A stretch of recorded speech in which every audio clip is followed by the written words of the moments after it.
잠깐! 최준영입니다. 다양한 지식을 연결해서 큰 이야기를 만들어내는 경험. 어디서? 위즈덤 칼리지에서 함께 하시죠. 네이버에서 위즈덤 칼리지를 검색하세요. 자, 그러면 그래요. 뉴스 3 첫 번째 뉴스부터 시작하도록 하겠습니다. 첫 번째 뉴스는요. IMF가 미국의 경제 성장률 전망치를 네. 또 크게 하향 조정했다고. 아니 우리 증권회사도 요거 요즘 엄청 먹지. 무슨 코스피 상단 하단 다 틀리고 네네네네. 뭐 경제 전망치 다 틀리고. 네. 아니 뭐 사실 뭐 우리 증권회사만 그런 건 아니고 골드만삭스, 모건 스탠리 뭐 하는 것마다 다 틀리는데 틀리려고 무슨 통계 내나 그런 생각을 하는데 전 세계에서 뭐 이 통계에 관한 한 가장 권위가 있는데 어디라고 보십니까 우리 정프로? 통계 관련해서는 OECD 아니에요? OECD는 이제 그냥 조사만 하는 데고 아, 그래요? 돈줄을 쥐고 있으면서 뭐 하는 데 있잖아. 거기가 IMF인가요? IMF죠, IMF. 예? IMF. 근데 여기는 이제 돈줄을 쥐고 있는 데인데 심각하게 왜냐하면 이게 사실 IMF도 이제 펀드 아니야. IMF가 인터내셔널 모니터리 펀드 아닙니까? 네, 네. 그러니까 이제 각국 뭐 어려운데 이렇게 돈도 주고 해가지고 회수도 해야 되기 때문에 굉장히 심각하게 경제 조사를 해야 되고 사실 OECD보다는 어쩌면 권위가 더 있어요. IMF가? 이게. 돈을 갖고 있는 데니까. 근데 IMF를 워낙 싫어해갖고 저는. 그렇죠. 좋아하는 사람이 있겠어요. 근데 미국의 연간 경제 성장률 전망치를 수정을 했는데 지난 3월 달 그러니까 3개월도 전이죠. 3개월밖에 안 지났는데 3.7%에서 올해 2.9% 성장한다. 이렇게 하향 조정했는데 3개월 정도 지나면 또 낮출 것 같긴 한데. 근데 문제는 뭐냐면은 내년도 성장률 있잖아요. 2023년. 네. 그것도 2.3%에서 1.7%로 수정을 했고 2024년은 놀라지 마십시오. 0.8%밖에 성장 못한다. 24년에 예. 그러니까 2022가 제일 높고 2023이 그 다음 높고 올해가 제일 높다고요? 예. 3년 동안에. 예. 그래서 2025년 정도 돼서야 다시 1.7% 전년 대비해서 성장률이 나아진다 이렇게 전망을 한 겁니다. 네. 그리고 이제 2026년도에 2.1% 그러니까 큰 경기의 순환의 관점에서 보면 지금이 고점이라는 거예요. 계속 전망치를 낮추지만 보십시오. 2.3이었거든요. 내년도 경제 성장률 전망치가 네네. 4월에 1.7로 수정을 했고 2024년 0.8이니까 그래서 이제 우리가 이제 뭐 내년 상반기 이럴 때 뭐 리세션 온다 이런 얘기를 하는데 어쨌든 IMF에서도 미국 경제에 대한 순환의 관점에서 보면 앞으로 한 2년 동안은 계속 하락할 것이다 이렇게 본 거예요. 이게 우크라이나 침공이니 뭐 이런 그 변수가 있어서 IMF가 틀린 것도 어느 정도 이해는 하는데 작년 10월에 IMF가 미국 경제 2022년도에 몇 퍼센트 성장하느냐 5.2% 예측했어요. 작년 10월에 네, 작년 10월에 내년 2022년 그러니까 작년 2021년 10월에 22년도 미국 경제 5.2% 성장한다 그랬단 말이에요. 참 대단하다. 그럼 뭐 지금 발표도 그렇게 썩 이게 좀 믿을 만한 있잖아요. 아니네. 3개월 있으면 또 낮출 것 같다고. 네. 그래서 이제 크리스탈리나 게오르기에바 IMF 총재가 성명서를 냈는데 뭐라 그러냐면 미국에서 경기 후퇴를 피하기 위한 길이 매우 좁다는 사실입니다. 이게 뭐냐? 인플레이션이 있다는 얘기예요. 경기 침체를 피하려면 뭐가 이제 경기 부양책을 내야 되는데 인플레이션이 똑 버티고 있으니까 요걸 피해 가려는 길이 굉장히 좁다 이렇게 인식하고 있다라는 얘기고 현 상황에서 불확실성이 존재한다. 이건 뭐 전쟁이라든지 뭐 이런 것들 얘기죠. 미국 경제가 신종 코로나 바이러스 감염증과 팬데믹에서 회복되고는 있는데 러시아의 우크라이나 침공 및 중국의 봉쇄로 인한 경제적 충격에 뒤흔들리고 있다. 네. 근데 이런 얘기들 요즘 많이 해요. 좀 이따 내가 세 번째 뉴스에도 얘기를 하겠습니다마는 야 중국과 러시아가 연합을 해서 미국과 서방을 이렇게 괴롭히고 있는 건데 이게 과연 누구한테 유리한 게임이냐. 네. 근데 이제 공교롭게 러시아는 원유라는 뭐 이 가스라는 거 강력한 무기를 갖고 있고 중국은 또 공급망이라는 강력한 무기를 갖고 있단 말이에요. 공통점이 뭐예요? 양국에 강력한 무기를 갖고 있으면서 강력한 리더십이란 말이에요. 독재란 말이에요. 네. 근데 서방은 그런 거에 피해를 보면서 다 민주주의야 이게. 예, 그러니까 이런 부분에 있어서 단기전, 장기적으로 보면 민주주의가 분명히 이기죠. 근데 단기전에서 이런 전체주의 국가들과의 게임에서 과연 일사불란하게 이런 민주주의를 하고 있는 서방이 어떤 양상을 볼까 이런 얘기들을 요즘 많이 하더라고요. 당장 선거부터 걱정해야 되니까. 아 그렇죠. 네. 그렇죠. 그러니까 뭐 푸틴이 그럴 거 아니에요. 아이, 뭐 2년밖에 안 남은 거 가지고 그래 이렇게. 그래서 어쨌든 이런 부정적인 충격이 불가피한 상황이다 이렇게 인정을 했고요. 그리고 공급망 제약이 예상했던 것보다 지속적이라는 점이 우려되고 지속하는 세계 공급망 혼란. 이게 IMF 총재도 이 공급망에 대해서 굉장히 우려한다는 얘기를 하는 거예요. 그리고 인플레이션을 잡기 위해서는 일부 고통을 감수해야 된다 이런 거고 그 추가적으로 얘기한 게 인플레이션 합격 연준이 최대한 이른 시일 내에 기준금리를 3.5에서 4% 수준으로 끌어올려야 된다. 연준이 지금 얘기하고 있는 점도표보다도 더 높은 거죠. 이로 인해서 금융 상황이 타이트해지겠지만 빠르게 목표 물가 상승률에 근접. 이게 금융 상황이 타이트한다는 건 주식시장에 이거 빠질 수도 있고 또 더군다나 이 환율 같은 것들이 변동성을 키우면서 신흥국 같은 데들이 위험해질 수 있다라는 얘기를 한 거란 말이죠. 작금의 어떤 그런 상황을 얘기했는데 어쨌든 IMF가 뭐 경제 전망을 틀렸다는 얘기를 하려는 게 아니라 미국에 대한 미국 경제가 안 좋아지면 어떻게 되죠? 다른 것도 다 영향을 주니까 전 세계 경제에 대한 한 2, 3년 동안의 조망이 그다지 좋지 않다. 이런 거를 굉장히 극명하게 드러낸 IMF의 경제 전망치고 또 총재의 성명이 나왔습니다. 자, 미국도 뭐 이렇게 상황이 안 좋긴 한데 전 세계에서 우리 증시가 6월 성적은 꼴찌라면서요. 꼴찌입니다. 사실 금요일 날 오른 거를 반영해서도 꼴찌예요. 뭐 그럴 것 같아요. 표 하나 보여주세요. 표를 보여주시면 우리가 얼마나 고생했는지 보십시오. 한국 코스피가 11.89% 빠졌는데 사실 저거는 그 금요일 날 좀 반등을 한 거고 코스닥은요 16.01%가 빠졌어요. 그러니까 우리 개인 투자자들이 더 많이 갖고 있는 코스닥의 체감은 저 11.89보다 훨씬 더 큰 거고 브라질의 보베스파가 11.39, 대만의 가건 지수죠 8.9, 독일의 닥스 8.83, 영국의 뿌찌 100 5.24, 미국의 다우 지수 4.51, 일본의 니케이 2.89. 근데 홍콩 항생 지수 플러스입니다. 중국 상하이 종합 5.13 플러스. 러시아 RTS 17% 상승. 극명하죠. 현재까지는 거기가 낫네요. 근데 이제 보면 브라질 보베스파를 제외해놓고 보면 브라질 보베스 좀 올랐다 빠진 거거든요. 한국 코스피, 가건, 닥스 이거죠. 제조업이라는 얘기입니다. 제조업. 거기다 한국, 대만은 반도체라는 거죠.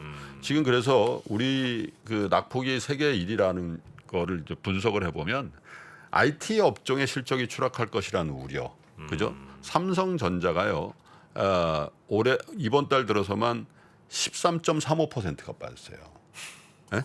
그러면 우리 코스피 시가총액의 삼성전자 비중이 18%거든요.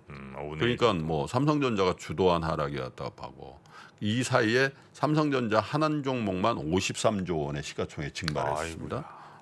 한국의 반도체 지수는 6월에 19.57%. 삼성전자 빠지니까 반도체 주변 그죠? 장비, 소재, 부품 이런 거 더 많이 빠져버린 거죠. 이런 게 이제 가장 큰 거죠. 한국이 반도체 또 대만 아까 보셨지만 반도체에 너무 집중돼 있다. 경기가 꺼지면 주가가 이렇게 많이 빠진다 이런 거고요. 한 가지 더 얘기를 하는 게 이제 수급입니다. 뭡니까 반대 매매, 그죠? 특히 지난주에 극심했잖아요. 그래서 이 신용 물량으로 인한 신용 투자로 인한 반대 매매가 굉장히 많이 나왔는데 1일부터 22일까지 국내 증시 반대 매매 물량이 하루에 평균 212억. 근데 이게 1일부터 20일까지 평균 212억이죠. 15일 이후로 되면 급증을 하는 거죠. 그죠? 그래서 지난달에는 하루에 평균 165억 원이었는데 28%나 늘었다라는 거고요.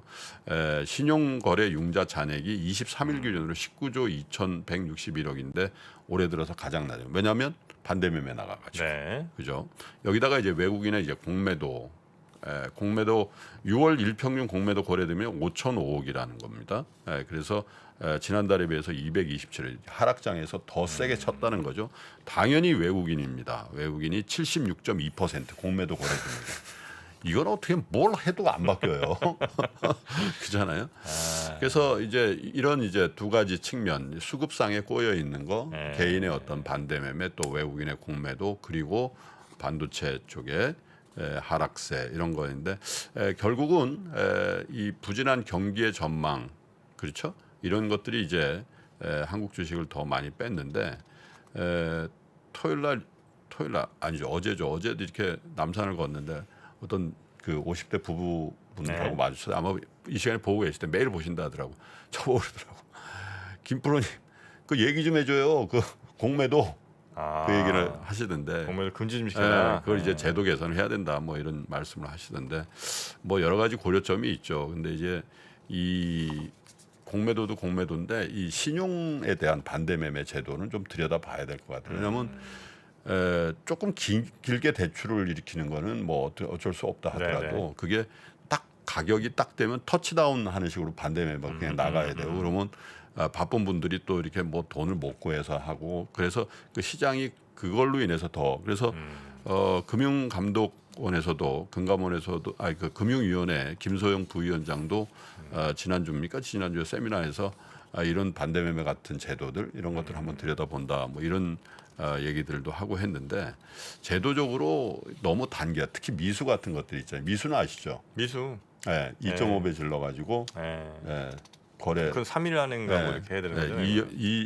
플러스 2영업이죠. 네네네. 그때까지 근데 그런 것들은 어떻게 해야 되나 이제 그런 생각도 좀 들고요. 그래서 전반적으로 6월 시장을 이제 이번 주에 마감을 하게 되는데 오늘 내일 모레 이렇게 좀 크게 올라서 꼴찌만은 좀 면했으면 좋겠다는 생각도 있고 우리 개인들의 어떤 수급에 관련돼서 왜곡 현상 어떤 주식을 좀 장기적으로 보유하면 좋은데 물론 이제 그게 시장이 효율적이다라는 측면에서는 그런 것들이 다 섞여서 가격을 결정하는데 뭘 그러냐 이렇게 보실 수도 있는데 글쎄요 기관 투자가들의 손절매 물량들에 대해서도 얘기하지만 강제적인 신용 거래의 반대 매매 부분도 이번에 참 크게 시장을 흔들었는데 이런 부분에 대한 제도의 개선도 한번 좀 살펴보면 좋지 않겠나 그런 생각이 좀 듭니다. 네. 우리 K 떡락의 매운맛을 아마 다들 본 것 같습니다. 이제는 떡상할 시기가 되지 않았겠습니까? 이번 주부터 좀 달려보겠습니다. 백년 합천 좀 먹어볼까? 떡상 그날까지. 자 뉴스 3 세 번째 뉴스 뭐 잠시 얘기가 조금 나오긴 했습니다만 서방 경제가 아주 힘든 상황이고 이거는 우리가 처음 생각했던 거랑 완전히 다른 방향으로 지금 가는 것 같습니다. 3월달에 왜 우리 그 우크라이나 전쟁 났을 때 러시아 너 제대로 걸렸다 한번 죽어봐라. 그래가지고 뭐 그 뭐라 그래요? 끝났다. 금융 결제망 막아버리고 뭐 그래서 디폴트니네 다 고사당하고 뭐 그랬는데 이게 뭐 상황이 지나니까 저 루브라는 이제 다 회복했고 그 다음에 RTS입니까? 저 러시아 증시도 다 회복해 버렸고. 근데 서방의 주가하고 뭐 환율 이런 것만 요동을 친단 말이에요. 그래서 이게 전세가 어떻게 되는 거냐. 그래서 뉴욕 타임즈가 큰 기사를 냈어요. 뭐라고 하냐면 어느 편에 더 많은 시간이 남아 있는지 불분명하다. 시간이 누구 편이냐 이거예요. 자, 겨울이 다가옵니다. 이제 지금은 여름의 한복판이죠. 유럽이. 근데 이제 슬슬 9월 넘어가면 이제 찬바람 불기 시작하면 걱정을 누가 해야 되냐? 이거 가스 이거 잠그는 거 아니야?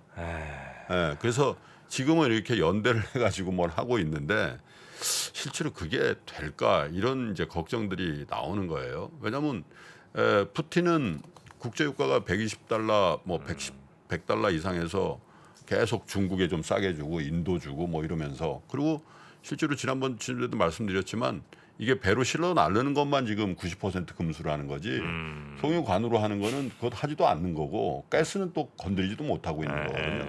그러니까 고유가를 굉장히 인조해하면서 니네만 한번 죽어봐라 이렇게 되는 거란 말이에요. 거기다가 이제 바이든 정부에서 뭐 이렇게 저렇게 막 돌아다니고 하고 있는데 사실은 이제 겨울 오고 그러면 그죠?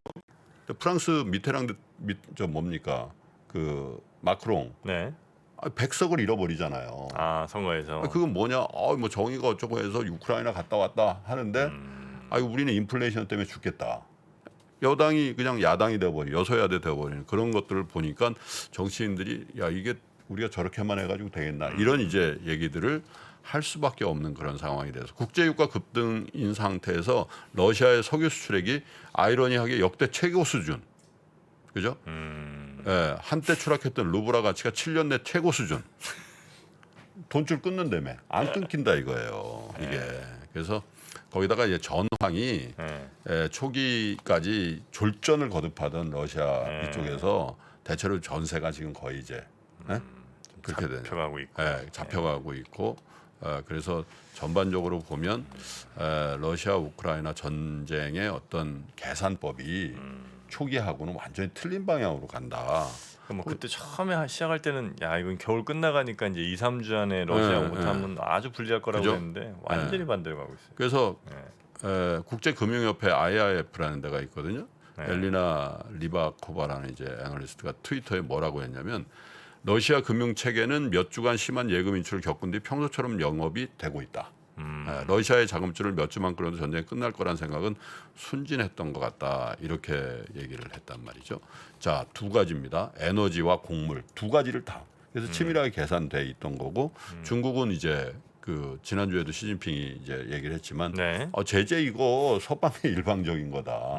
뭐 이런 얘기들을 하면서 러시아와 중국의 어떤 연대는 더 강해지고 있고 그 상황에서의 경제적인 상황의 변화가 결코 미국을 중심으로 한 서방. 그래서 7월 중순에 사우디를 가는 바이든의 어깨는 훨씬 더 무거워진다.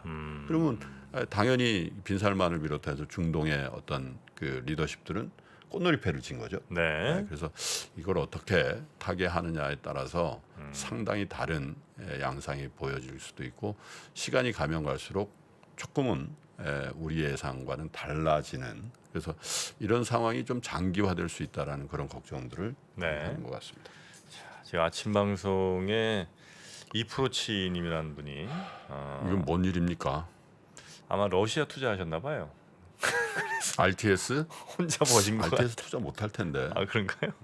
지금 뭐 갑자기 슈퍼시즌 아니 저 이프로치가 아니라 어프로치라는 분은 내가 이분은 이프로치입니다. 아 그래요? 네.